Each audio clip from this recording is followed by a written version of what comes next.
اسی طرح ایک بہت ہی خوبصورت حدیث، جنت میں حضرت عمر کا محل حضور صلی اللہ علیہ وآلہ وسلم نے فرمایا.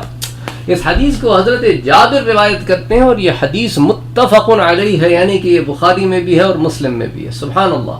حضرت جابر کہتے ہیں کہ اللہ کے رسول نے فرمایا جب میں جنت میں گیا یعنی شب معراج میں، تو اچانک میری ملاقات ابو طلحہ کی بیوی سے ہو گئی، اس کا نام تھا رمیسہ سے ہوئی، اور میں نے قدموں کی چاپ سنی تو پوچھا کہ یہ کس کے قدموں کی آواز ہے؟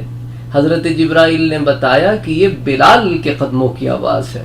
اللہ اکبر، سبحان اللہ سبحان اللہ. تو ایک صحابیہ سے ملاقات ہوئی، حضرت بلال کے قدموں کی آواز سنی جنت میں. جبرائیل علیہ السلام نے بتایا کہ بلال کے قدموں کی آواز سے.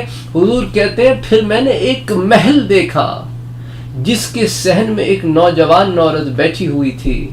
میں نے پوچھا یہ قصر، یہ محل کس کا ہے؟ اللہ اکبر اللہ اکبر. جنتیوں نے کہا ابن الخطاب کا ہے، عمر رضی اللہ تعالی عنہ. تو میں نے چاہا کہ اس کے اندر داخل ہو کر قصر کو دیکھوں، اس محل کو دیکھوں کہ جنت کا محل ہے.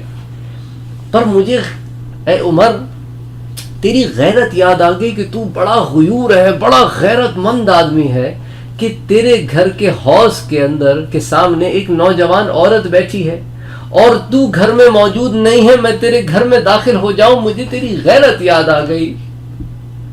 حضرت عمر نے عرض کیا کہ یا رسول اللہ آپ پر میرے ماں باپ قربان ہو. اللہ اکبر. یہ آپ کو بتاتا ہے اگلا جملہ کہ صحابہ کا حضور سے محبت کا کیا عالم تھا.